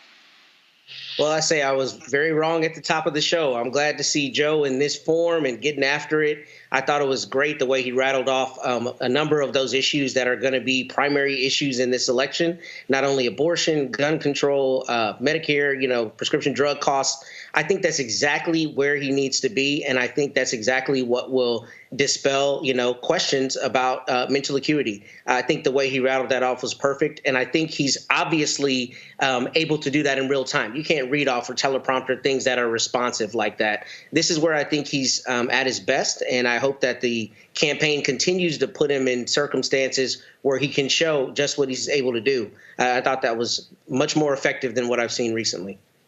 Yeah, Michael, and pretty charming there. Back to the audience saying, I know I shouldn't show you my back. I learned that growing up, making the crowd laugh. Pretty on fire, Michael. And the crowd responded, "We've got your back. We've got your back." So he's here in my city, Detroit. He's at Renaissance High School.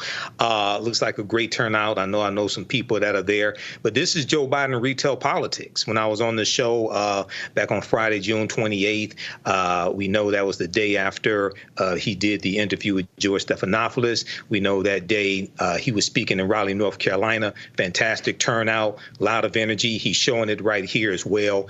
And, now you're going to have the detractors, some of these punk ass Democrats who are asking him to step aside. They're going to say, oh, he's reading from a teleprompter. Well, presidents often read from teleprompters. OK, so when did being able not to read from a teleprompter become a criteria to become president?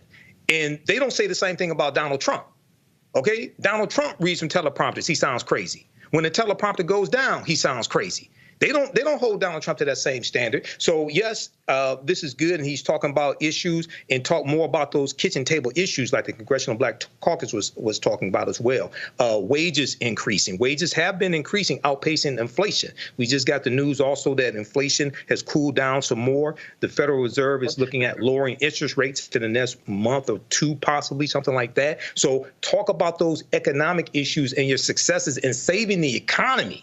They have a fantastic record, okay? 15 million jobs, 5 million net jobs, 2.6 million jobs for African Americans, 40 straight months of private sector job growth, 40 straight months of unemployment rate at 4% or lower. They have a fantastic record, $16 billion for HBCUs. African American household net worth increased by 60% under Biden-Harris. And then compare that, because elections are about contrast. Compare that to the other guy. 16 economic laureates, Nobel Prize-winning economists have reviewed Biden's plan, economic plan, and said it will grow the economy. They said Donald Trump's plan will cause a recession. But people think Donald Trump is so good with the economy. No, he's not. He's a fraud. All right. And you know what? On the final note, I'm going to give it to you, Matt, before we get out of here. He mentioned, I'm going to restore Roe v. Wade as the law of the land. I'm going to give you the last 30 seconds on this as we get out of here on Friday night. Very strategic there, picking up on what the Vice President Kamala Harris has been saying and has been campaigning for. And a real connection of the dots there, I think. Very intentional and strategic. I think so as well. And it's very good to leverage because Trump has hemmed and hawed on that and talking about he's going to leave it to the states. I mean, it's very clear he does not have clear policy. He's not qualified to be the president. And I think when Mr. Biden is able to very clearly speak to exactly what they're going to do, it creates that contrast that Michael was talking about and assures voters that he is the person who needs to be there for the next 4 years. All right. Michael and Matt, as always, good to see you. We figured out some world problems here tonight, and I couldn't have done it without you. All right. Thank you. Thanks, Candace. Great job. All right. Good to see you, and enjoy your weekend.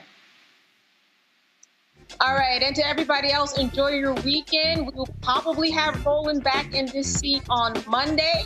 Hope he's also going to have a good weekend himself. I'm Candace Kelly. Thanks for joining us here on the Black Star Network on Roland Martin Unfiltered. As always, good feeling in.